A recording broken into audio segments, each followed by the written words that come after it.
Syederalun, pemerintah Aceh bekerja sama dengan aktivis kebudayaan akan mendaftarkan batu nisan Aceh ke Badan Kebudayaan Dunia UNESCO. Kepala Humas dan Protokoler Setda Aceh, Mulyadi Nurdin mengatakan saat ini pemerintah Aceh sedang mempersiapkan segala persyaratan agar batu nisan Aceh bisa didaftarkan ke organisasi yang membidangi pendidikan, keilmuan, dan kebudayaan PBB itu. Umum, memang batu nisan Aceh ini tersebar bukan hanya di kota Banda Aceh besar, tetapi juga di seluruh provinsi Aceh dan bahkan sampai ke luar negeri.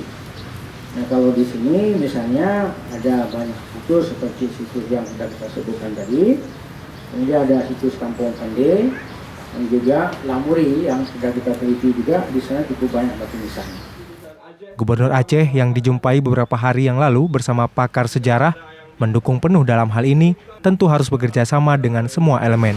Di negeri lain, di luar Aceh, satu batu saja ini menjadi barang berharga.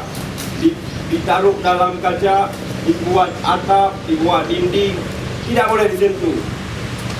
Karena ada hukum yang melindunginya. Sementara di tempat kita, dari hari ini ke belakang, itu di Asap Barang, di Kalemo. Dari Banda Aceh, R.A. Karamullah, Serambi On TV.